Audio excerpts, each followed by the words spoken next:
Welcome to the Oakley Podcast, Trucking Business and Family. My name is Jeremy Kellett, Director of Recruiting here at Oakley Trucking, and I'm your host for this podcast. And along with me is Miss Megan Cummins, going to help me out today. Hey, Megan. You let me back in. Yeah, you back in. It's been a while. Back in the good graces. On today's episode, we're going to sit down with one of our owner-operators, Rick Rupe, and great guy. I want to hear his story. I don't really know much about it. I got a little bit of a taste of it a while ago when we were talking about it, but it's just another episode, Megan, of where we can shed the light on good owner-operators, good truck drivers, good people, and, not necessarily showcasing Oakley, but the people we have. Yeah. And Rick's one of them. So going to get to that in just a minute, Rick. We'll get with you. But first, catching up. Megan's been out for a while, or you just refused to come in here and help me. But that's okay. Glad you're back. That's a lie for people listening. Glad you're back. Glad you're back in the groove, off vacation, and back to work. I'm not glad to be off vacation, but it's always a good day here. It is. It's fun.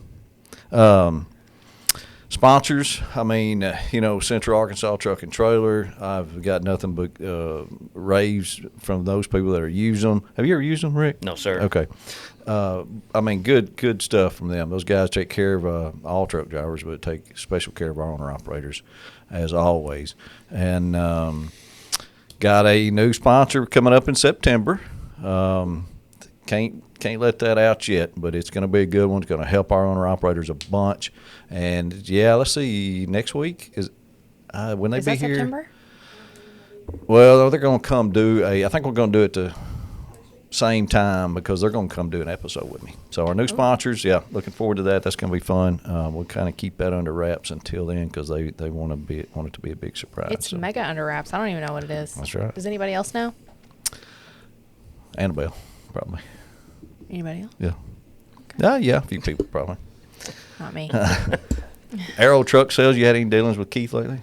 No, I miss him. I haven't talked to him in a while. He called a couple weeks, I think right before I went on vacation, to ask about something. Okay. Or maybe just to tell me hi. It's always, I just wanted to call and tell you hi, but that's never it. It's always something later. Yeah, always something that he needs. Well, Arrow He's Truck great. Sales, those guys been with us for a long time. Super good sponsors, and always take care of go to great lengths. I'm telling you, I can't tell you how many times people have, come to me and said, man, I got in touch with Keith, and he just been over backwards to help me. Matter of fact, I got an owner operator come to see me this week, Johnny Lawson. He come and sat down with me, and I told him, I said, you don't have to buy from Keith, but call Keith because he's a first-time owner-operator and never bought a truck and was worried about all the financial stuff and down payment and all this. And I said, just call Keith. And so Johnny was here Monday morning to talk to me, and he said, man, I called Keith. He is super nice, gave me some great advice on what to do, and he's not even buying a truck till January. Yeah. But he's doing his homework now. So, so Keith's giving him some advice. So, that's just an example of the relationship we have with Arrow. There's also the one, and have you been to the one in Little Rock yet? Been by it, but not in it. No. Somebody came in. We did have somebody buy a truck from over there. Yeah. Were they a new hire or a truck trade? I can't remember. Truck trade. It was So- Smiley. Yes. Yep. Yeah. So there's also that place. Nothing's going to compare to Keith. Of course. Nothing personal against people in Little Rock. He's driving down the road smiling right now when he said it because he listens to us on his commute. He commutes like an hour and 15 minutes to work. Oh, yeah. So he listens That means to we should make this episode really podcast. long, Rick. Yeah. All right, let's get started on this episode. I've always liked to highlight our owner operators, but I always like to hear the story because, Rick, you got a story just like everybody else, and when we tell these stories here, people can relate to that. They're out there going, I did the same thing. I kind of know what he's talking about. That's how I got to where I am. So, So first of all, introduce yourself. Where you from and your family? My name's Rick Rupe. I'm from Rising, Arkansas, or Woodlawn, most people would call it if they know. I've been married for 20. Better get that right. Quicker. Yeah, no, I always have to ask. We can edit though. 22 years, maybe. Me and my wife now, we have. What's her name? Tanya. Okay. And she's kind of the backbone of our whole operation family, what we do down south. Right. So she's what keeps me together, I Good. guess. It takes a good woman. Yes, it does. We have 2 kids, son that's 20 and daughter that's 19 that's expecting in about a month. Oh, so congratulations. Fixing to be a grandpa again for the 5th time. So I Really? have 2 older girls that live, one in North Arkansas, one in Missouri, and 4 granddaughters by them. So 4 altogether, man. yeah, fixing to be 5 Nice. little granddaughters running around. All girls. All girls. But that's okay. It's all good. As long as they don't get my attitude and temper and Right. disposition, they're good. Stick with their mom. Right. Central Arkansas Truck and Trailer strives to take care of our owner-operators as quickly and accurately as possible. As a family-owned and operated company, they understand and value the importance of relationships just like we do. That is why Oakley owner-operator Joe Williams continues to return to their shop for service on his truck. I've been with Oakley Trucking for 2 years in this April, first-time owner-operator. It was a shock, the maintenance and the repairs on it, because I've never done anything like this before. And I told my wife, I said, I'm going to try that Central Arkansas Truck and Trailer, because they're so convenient. They're right there off the interstate, right down the road from Oakley Trucking. And I talked to Nathan, and being an owner-operator, he tries to get the owner-operators in and out as quick as possible, because he knows if we're not rolling, we're not making money. If they tell me they can get my truck in at a certain time, they get it in at a certain time. If they tell me, well, it'll be ready at this time, it's ready at that time. So I can really count on them. They're competitive with anybody around, probably better than most. Next time your truck needs service, give Central Arkansas Truck and Trailer a call at 501-568-2185 and let them know you heard it here on the Oakley Podcast. What do you and your wife do on the weekends or when you got some time off? Got any? We don't know what that looks like. We grew up farming. No, we Work all the time. Yeah, I mean, when I get home, I help her around the house because she does it all. She cooks, cleans, mows, weed eats, sprays. I mean, laundry. If I can do something when I get home, I'm just happy to get on a lawnmower. So lady. she's tough. I enjoy it though. She's tough. I'm spoiled when I get home. I don't have to do a lot, but we make church, go to church, do, and then just whatever else kind of comes.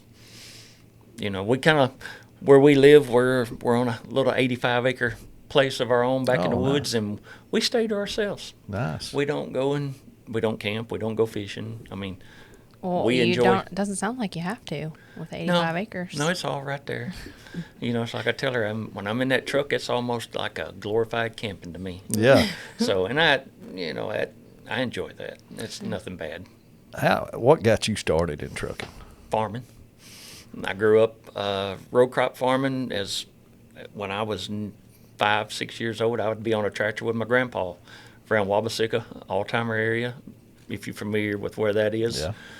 I learned how to drive a tractor before I ever thought about getting in a pickup truck. So as I got older, I told him, I just want to kick dirt, and that's what I've done. I grew up farming, got older, went and got a job away from our home farm with different folks. And Oh, yeah? yeah. Now, what'd you do that for?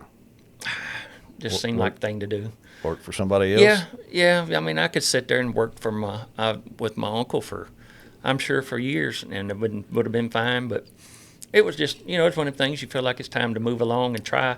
Yeah. So I did, and then that got me into trucking. So I guess during the wintertime we you're hauling the grain. haul it all off, yeah. The first farm I ever went to work kind of away from the family, I was the youngest person on the farm, and I was the guinea pig. They were like, hey, we're putting you in the truck, you're going to learn it, this is it. And that's what I done, and been doing it ever since. The rest is history. Yeah, I was 21. Now, at some point here, I did a little bit of research on you. You're into chicken farming. Yes. You are now, or you were? Oh, yeah. We're building 4 hen laying houses right now down at Rowell, where we're from. We're building 4 right now. My wife and son will take care of that. I'll stay on the road. No kidding. And then How many hens to a, what'd you call them, hen house? 10,000, 10,500 about 1,000 roosters. That is not what I thought you were going to say. No. Oh my they're- gosh. I mean, it's a 40 wide, 500-foot long house. What do you do with all the eggs? We'll sell them to the integrator that we grow for. They come and pick them up. We keep them in a cooler. And this is, thank God my wife found this, but she will sit in an air-conditioned room, loosely stated, and we have a collection system that will bring all the eggs from all 4 houses into like one central room where she can sit, and it'll be the eggs will come in on a like a chain. Like a belt. Like a conveyor, like a Like a- chain belt conveyor. Yeah. It'll go through a grater and a sorter, and then into a packer, and it's like a pneumatic operated packer. And she just keeps the tray. She'll have to keep the trays in front of it, and it'll set all the eggs in there for her. Oh my gosh. And then she just turns around and picks them up.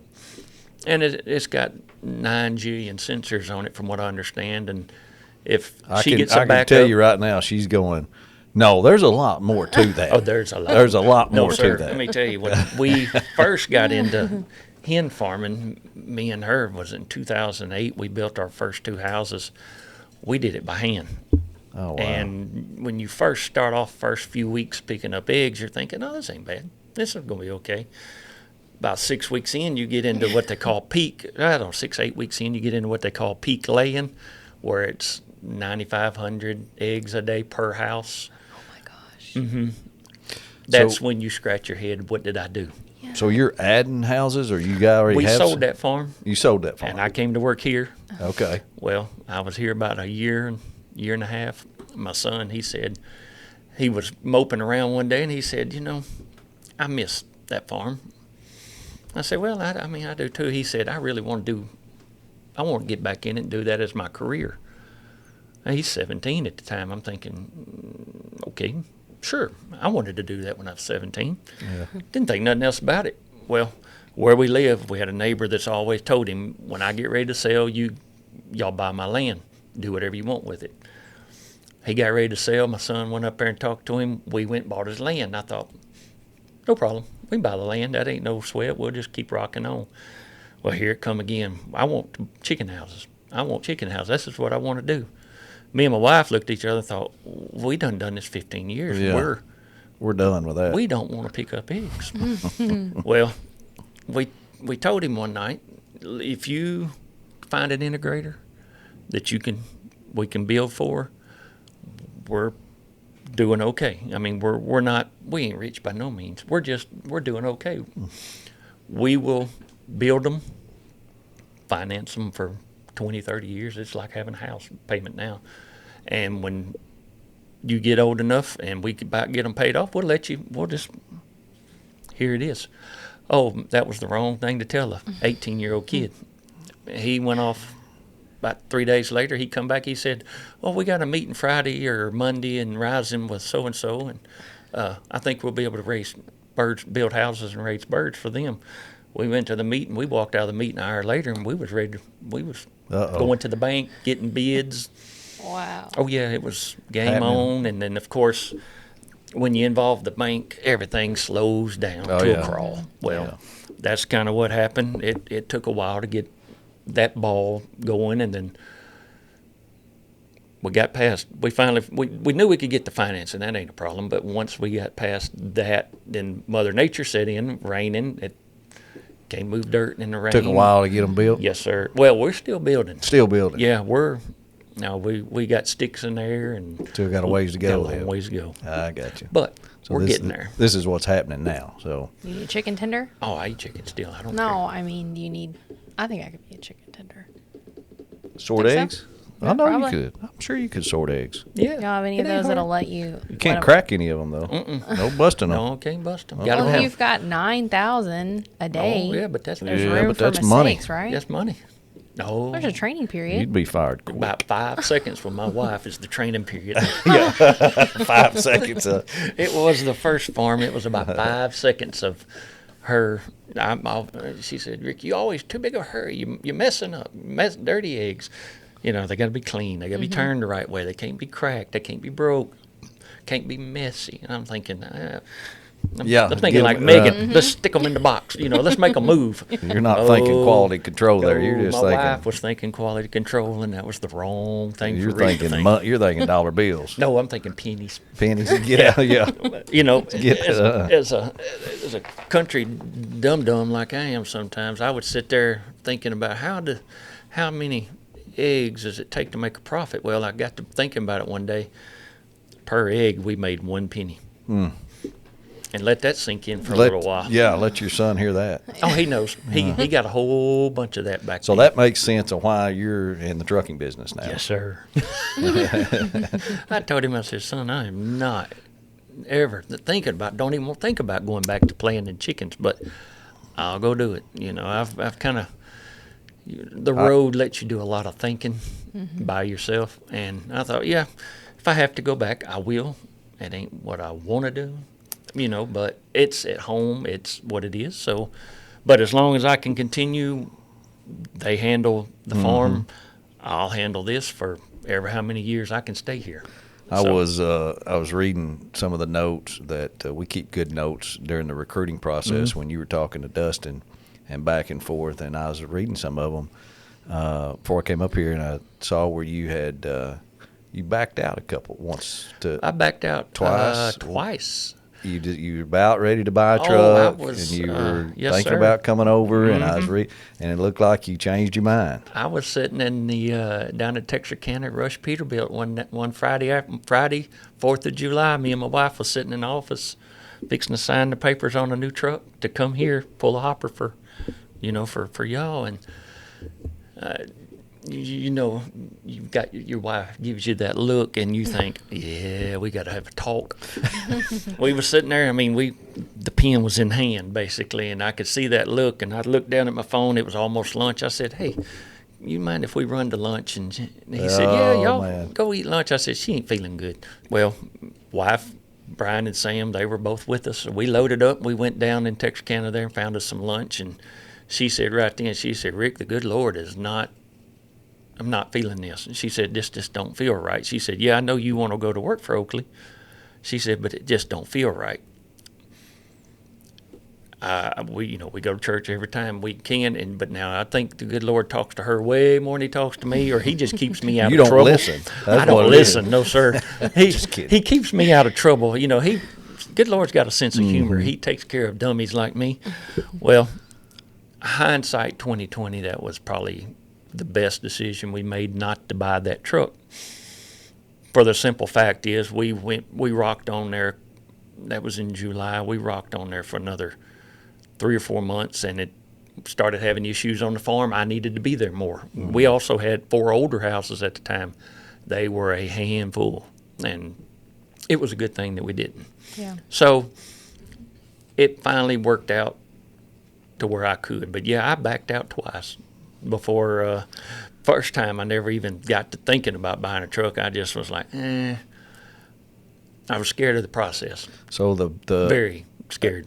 So what was it that got you over the hump, that got you and your wife the confidence to do it? Well, between the second time when we backed out in Texarkana to then, I run across, your podcast, Rob Holly. I'd watch him on videos, and then I'd run across drivers pulling hopper bottoms, mostly in South Arkansas, and every once in a while I get a chance to talk to one of them and just kind of feel them out, in different places, and they would all of them tell me the same thing. It was easy to get along with, easy to get here and get. It's like with Megan, Miss Wendy, people like that to talk to about buying the truck. And then this is my wife's wheelhouse, not mine. Not necessarily the financing, but the insurance, all the paperwork, title, all of that 2290s, mess. all that Yes. stuff, yeah. Now that's 100% my wife. All I do is drive the truck. That's all I do. Drive the truck. She handles everything else. And I kind of put her on some of your podcast when y'all were in here talking about the technical things of getting here and getting started, and we checked it out, and she kind of come up with the idea of, hey, this may not be so bad if the opportunity presents itself. Well, it finally did. One night, somebody called and wanted know if we wanted to sell our farms, both of them at the same time. We were like, sure. And she looked at me. She said, well, now you can go to work for Oakley. There you go. Now I'm sitting there thinking, yeah, we got to have a truck. Well, a neighbor of mine had been working here, and I think he lost his contract here, but he was still working local, and I had gotten wind he wanted to sell his truck. So I called him the next morning. Well, I had me a truck ready to buy. I told him, I said, if you'll hold on to that truck till December or 1st of January, I'll buy that truck, I'll sell my farm, then I'll be ready to come here. And it's like, good Lord, just said, okay, now it's falling in place. And that was a couple years ago. How long you been here? 2 years? Since 22? I can't remember. April of 22, maybe. Okay. I think I've had my 3-year anniversary. I'd have to call my little buddy that me and him were the only ones left in our class and ask him. 3 So years it came now. in 22? In 22? Yeah. Okay. Wow. Yeah, but it all fell in place, and So how has that 3 years been here? I mean, I've actually enjoyed it. I mean, I know, yes, the trucking, it's up and it's down. No 2 weeks are going to be the same. They can't all be good. You hope they're not all bad, but it's been okay.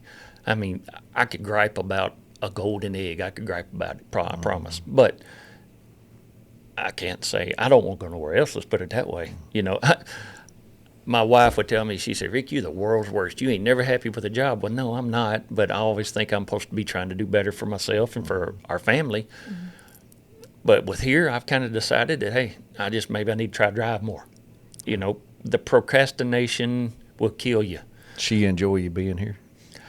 Yes, and I think she enjoys me being out of her hair at the same time. Yeah, we hear that quite a bit. But yes, she does. I mean, and she knows no matter if there's something wrong with the check, she knows all she has to do is pick up the phone, call somebody, because she's going to see it before I do. She's going to know about it. The 2290 stuff. If anything comes wrong, she knows all she has to do is call Megan or Wendy, and it's handled. And I really thought that you were here for longer than that. I thought you were here before me. No, I remember like first or second day of orientation, when you come into that orientation room, I thought, hey, she's a young one. I thought, wow, she's fresh out of college.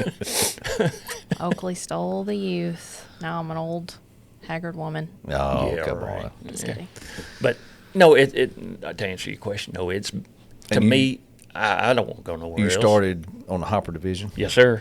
Yep. And recently, what kind of truck you got? I drive a 389 now. It's a 24 model 389. So you've upgraded trucks Yes. since you started. Well, when I came here, I had a 20 model 389 that I bought from a local guy. He had it on here also, pulling an end dump. Well, I bought it from him and barely could get it under y'all's weight limit, thank God. Anyway, I bebopped along there with Russell doing hoppers, and Russell was wonderful. I already knew him, but I told him one day, I said I'd go home on weekends, and I told him one day, I said, Russell, I know it's my own fault because I think I need to go home all the time. I said, but can I make more money? He said, Rick, if you'd stay out and run a couple of weeks at a time, I can run you. Well, we tried that on for a couple of weeks, and oh, my lands. Boy, I mean, and we ran, and it was good. Mm-hmm. I cannot complain about it at all. And I never will forget, a couple of friends here had done swap from hoppers to pneumatics. One of them told me one night over here in the driver's lounge, he said, Rick, you ought to try that. You'd love it. He said, you're smart. You pay attention to the gauges. And he said, you'll love it. I thought, no, I'll blow that thing up. There's a way to blow it up. I'll fix it. I can do that. He said, no, you'll love it. So I hauled around, thought about it, prayed about it, talked to the wife about it, and I know she prayed about it. Well, finally one day I was on the phone with Russell, and I asked him, I said, Russell, what do you think about me trying hoppers? He goes, Pneumatics? Pneumatics, I'm sorry. Yes. He said, if that's what you want to do, he said, as long as you stay with this company and you want to try that, he said, man, I'll back you 100%. Is that when you upgraded trucks at the same time? Yep. I went to upgrade my truck, and I called out to the shop to talk to Miss Teresa about bringing my truck in and getting my letters put on my new truck. She said, well, are you putting your blower on at the same time? Man, my eyes got about this big around. I was like, what do you mean? She said, well, I got you down right here for putting a blower on your new truck. See? I was like, oh. I looked over at my wife. I said, well, I guess we're swapping divisions too at the same time. So I was getting new truck and then swapping division. So I was like, trying to learn to drive a new car almost. I mean, it's the same. You drive them all the same. But, yeah, I moved divisions, and I thought, well, I got the hang How of long it. you been over there now? Pneumatics. Not that long, is it? No. It's been a couple of years because I used to send you to Canada. Yeah. Oh, okay. Yeah. So it has been.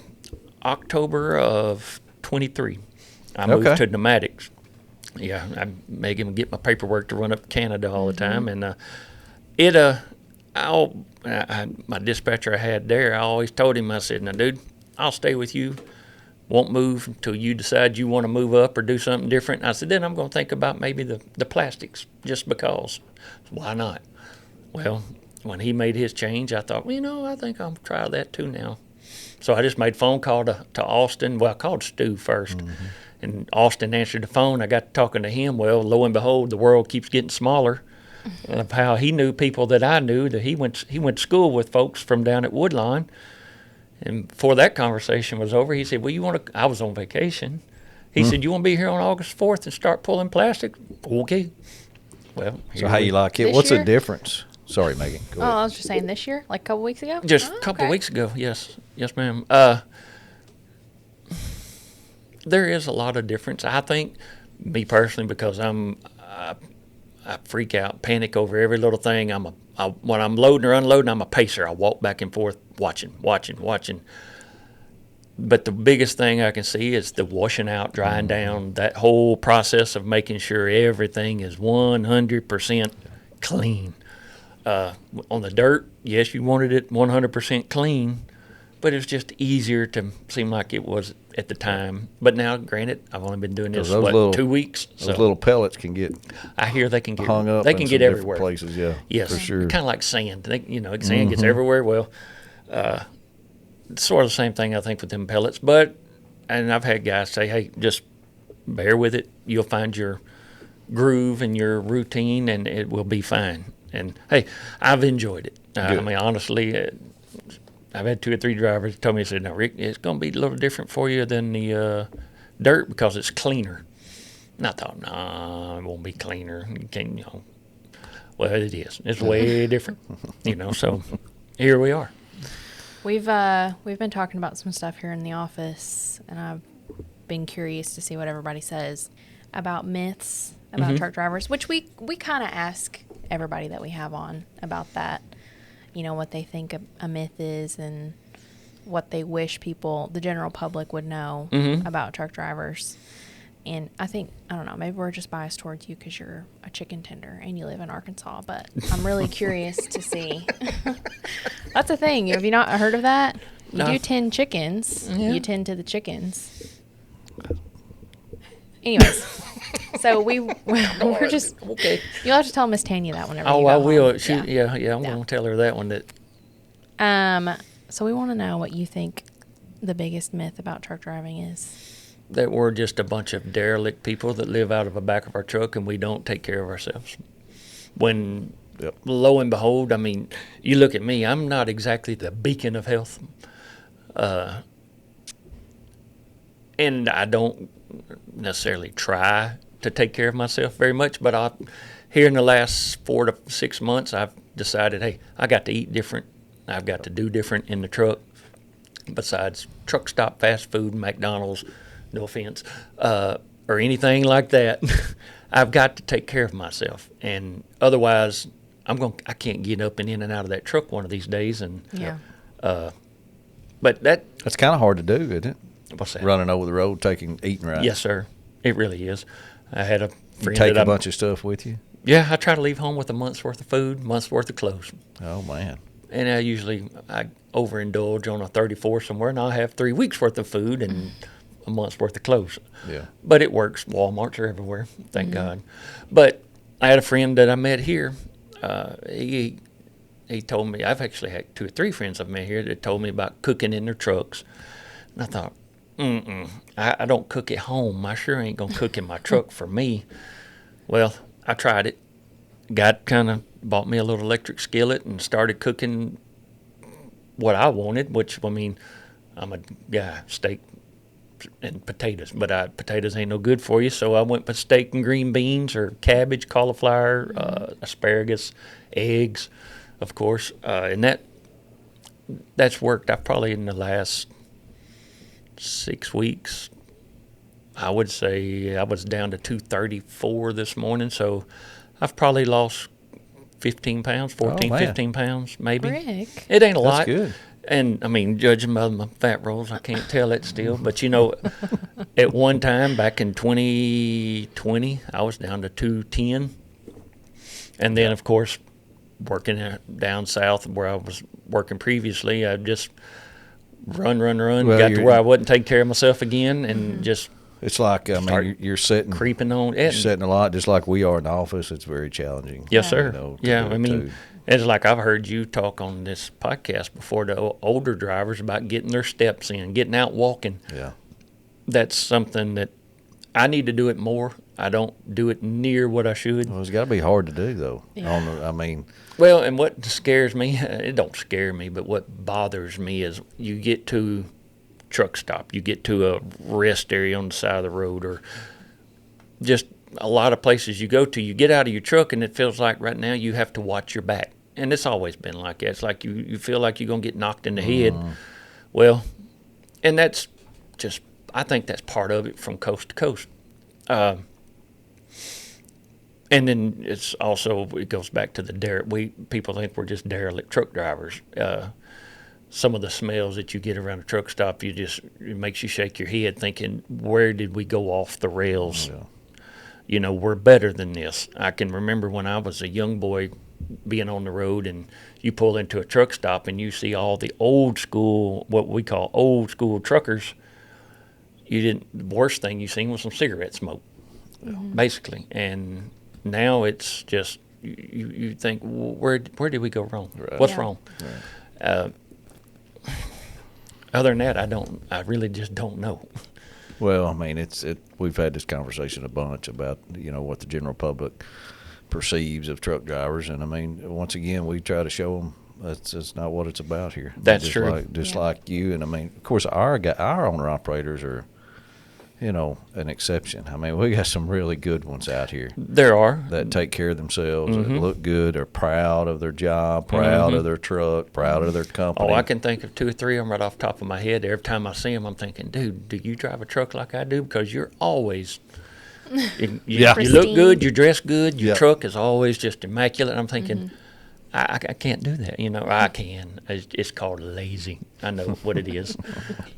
I always tell people my truck's a working truck. You know, it kind of looks good, I think, sometimes, but it's a working truck. But they just, I think if you want longevity in this job, you better take care of yourself. Yeah.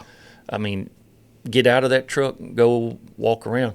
We've got a driver that's pulling dirt tank right now, and for the life of me, I can't never remember his name, but every time I would see him pulling dirt tank, if he was unloading ahead of me or behind me, while he was waiting, he was exercising. Jimmy Evans. Probably Jimmy. No, not Green Mr. Jim. Peterbilt, wasn't No, this guy drives a green W9, little short guy, little short feller. He's probably my age, younger than me maybe, but he's just in great shape. And I mean, he'll be doing push-ups off the side of the truck. He'll be doing curls, and I'm thinking. I even seen him this morning. I said, "Golly," I said, "You're wearing me out, man. Every time I see you." You're in great shape for a truck driver, and it just, Yeah. I wish more of us could do that, and I'm sure we all could. At Aero Truck Sales in Springfield, Missouri, they take the hassle out of buying and selling semi-trucks. No matter the manufacturer, the style of cab, or the type of engine under the hood, they can make you a fair offer on your semi-truck with no games or gimmicks. They carry trucks from all the major manufacturers in the trucking industry and perform a thorough inspection of every truck on their lot to ensure safety and quality and give you confidence that you're getting a reliable truck that will last you for years at a price that you can afford.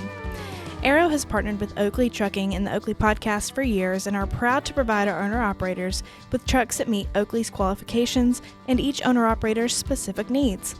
So whether you're a first-time owner-operator or just looking for a change of scenery, give Keith Wilson a call at 573-216-6047 and let them know you heard it here on the Oakley Podcast. So you enjoy being an independent contractor, having your own truck? Yes, more than I thought I would. I often thought, this may not be my cup of tea. What about fuel? What if something happens and this happens and that happens? What advice would you give somebody that's about to become an owner-operator, buy their own truck? Don't get too much of a payment. Honestly, if you're buying a truck to come to work here, between what the fuel surcharge and the freight surcharge and things of that nature, and that's where my hang-up was the whole fuel thing is, am I going to make any money after I pay? Because diesel back then was forever high, and it still ain't better now, but you understand it better. Yes, sir. I understand it better. So coming to work here, it was still a kind of a brain scratcher, and I ain't got much hair to scratch, so it was, it was a head scratcher. But I would tell them, get your payment for what you can afford and what you feel comfortable with, and get a truck that you enjoy. Yes, there's heavy trucks out there. I got one sitting in the parking lot out there. It's probably heavy.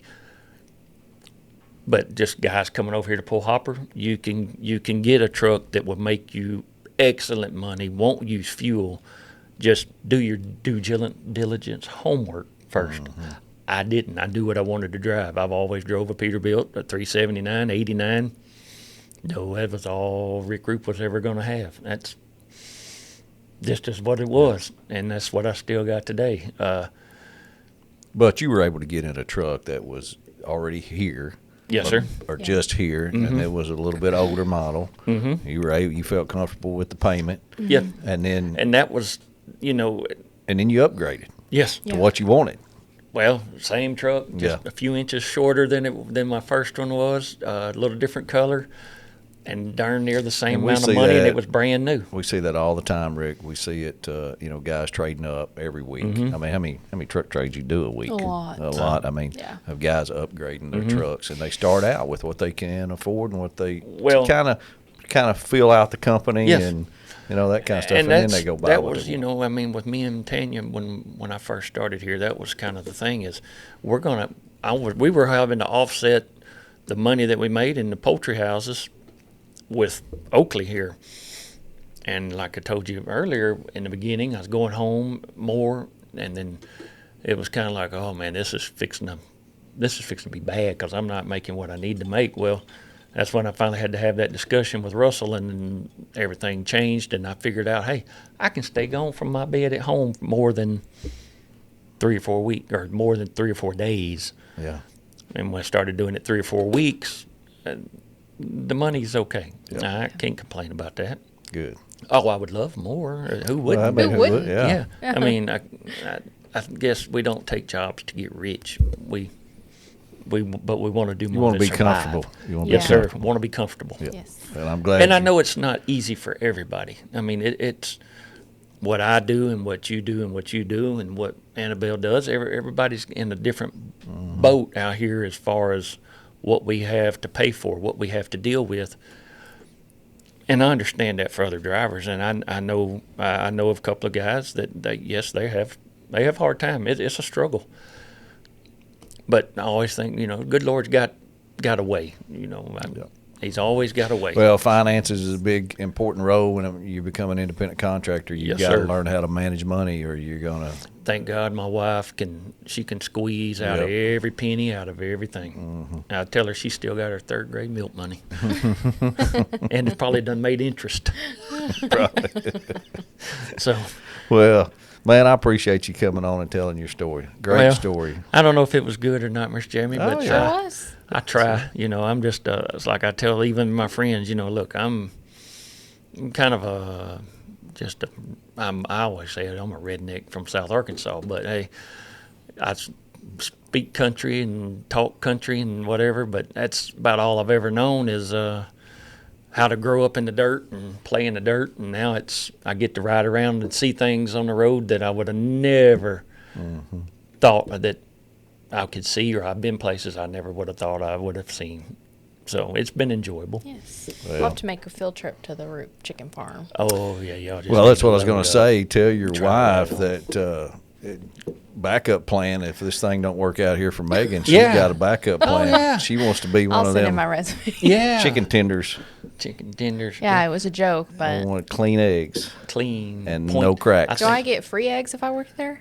I bet we can arrange Okay, something. so I'm in. Just making sure. Take it out of her pay. Yeah, yeah, yeah. All right, we got to shut this thing down. Hey, appreciate you doing it, man. It's Yes, good, sir. good to visit with you and hear your story. Yes, and sir. learn. Megan, glad you're back with me. Me too. We got to do it more often. Yeah. So I'm we'll get you right on the down next there. one. Monday to Friday. Same building. Yep. Just a couple desks over. All right. Annabelle, thanks to you too for taking care of all social media stuff and podcast. So, hey, appreciate everybody listening to the Oakley Podcast. Once again, another good Oakley owner operator here, and you get the truth when you talk to these guys and girls that work at Oakley. I mean, it's nothing but authentic and the truth of their story, and I hope you can understand that and relate to it. So if you got any questions, that you want me to ask Rick, call me, email me. I'll send them to him. We'll get you in touch with him. And if you got questions about Oakley Trucking and what we do here, what our story is, and what we're about, just give us a call and also pass along the podcast to other people. We appreciate you. We'll talk to you next week. Thanks.